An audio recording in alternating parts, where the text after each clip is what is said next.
Good morning everyone. Welcome to our YouTube channel Let's Discuss. So today we will discuss the poem The Road Not Taken. So ये जो poem है आपकी 9th class की book Beehive में से है. So The Road Not Taken is a well-known poem about making choices in our life. The choices we make shape us. In the poem, the road symbolizes our life and the path that we don't choose, the road not taken. इस poem में क्या दिया हुआ है कि जो हम decisions लेते हैं, जो हम चॉइसेस अपनी लाइफ के अंदर लेते हैं, उसको जो चॉइस हम लेते हैं उसको पोएट ने किससे सिंबलाइज किया है, रोड को किससे सिंबलाइज किया है, लाइफ से. The choices we make shape us. तो जो हम डिसीज़न लेते हैं, जो हम चॉइस या ऑप्शन सेलेक्ट करते हैं, वही हमें शेप करती है. In the poem, the road symbolizes our life and the path that we don't choose is the road not taken. So जो choices हम made नहीं करते या जो choices हम select नहीं करते option, वही क्या है, road not taken. The poet describes his life experience and says that long ago he had two choices to make. So जो poet हैं वो क्या बोल रहे हैं कि बहुत पहले, very long time ago, he had to make two choices. मतलब उनके पास दो ऑप्शन थे और उसमें से उनको एक सेलेक्ट करना था. He had chosen one and moved ahead with it. So उन्होंने वही किया, एक चॉइस को चूज़ किया और उसी को लेके आगे बढ़े. Now if he wants to make another choice he can do so. So जो पोइट है वो बोल रहे हैं कि अब वो एक डिसीज़न ले चुके हैं और उसी को डिसीज़न को लेके उनको आगे बढ़ना पड़ेगा. अब वो दूसरे ऑप्शन पे नहीं जा सकते. The message the poet wants to convey is that the choices we make significantly impact our future. If we make the wrong choice, then we can't go back and correct it.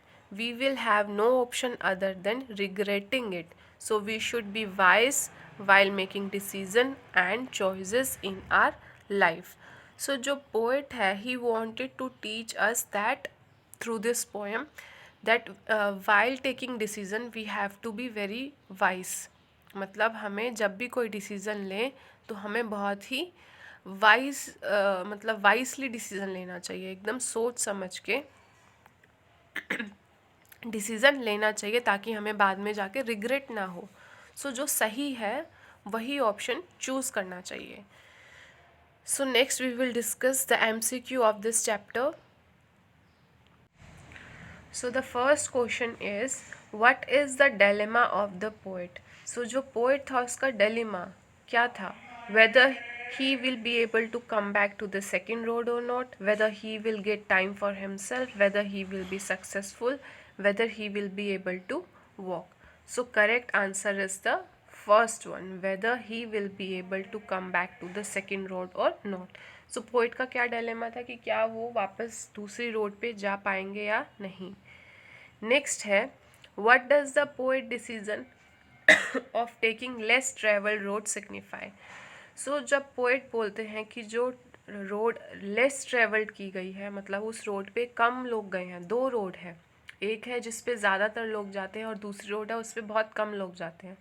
So less travelled क्या signify करता है, poet risk taking habit, arrogance of the poet, poet's curiosity, poet's negligence. So इसका correct answer है poet's risk taking habit.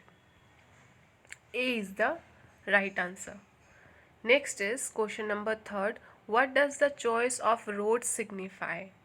जो choice अगर हम road जो select करें वो क्या signify करता है. Too many things, two paths, toughness of a choice and decision in life, none. So correct answer is C. Toughness of choice and decision in life.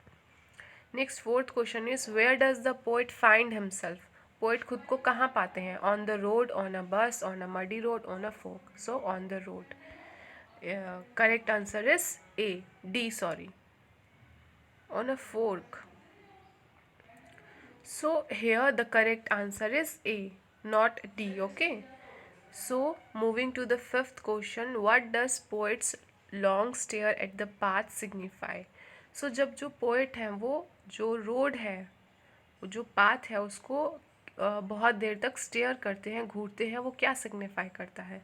The time taken by people to decide and making a choice, poet loves nature, idling way of time, relaxation, arts. Correct answer is the time taken by people to decide and make a choice. So जो poet है वो path को इसलिए stair करते हैं ताकि वो decision ले सकें और make a right choice.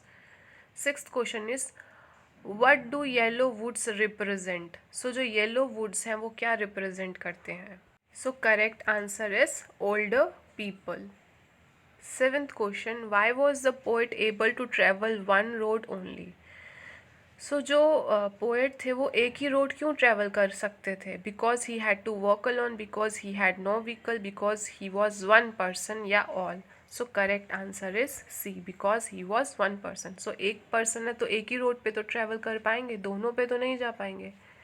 So C is the right answer. Eighth is why is the poet asking to be wise while choosing a pathway? So poet हमें क्यों इंस्ट्रक्ट करते हैं, क्यों हमें इंफॉर्मेशन देते हैं कि हम जब भी कोई डिसीज़न ले तो हमें बहुत ही ज़्यादा केयरफुल, अलर्ट होना चाहिए, माइंडफुलनेस होना चाहिए और एकदम क्या बोलते हैं, अलर्ट, अवेयर होना चाहिए और वाइस होना चाहिए, वाइसली अपना डिसीजन लेना चाहिए। Because there is no going back option, A is the correct answer. Ninth question, which thing decides a person's future according to this poem? The path one chooses to walk, the path one leaves behind, the regrets, the success. So एक person की life में जो क्या decide करता है उसका future? So the path one chooses to walk, A is the correct answer. So जो वो पाथ अभी लेंगे वही उनका फ्यूचर डिसाइड करेगा।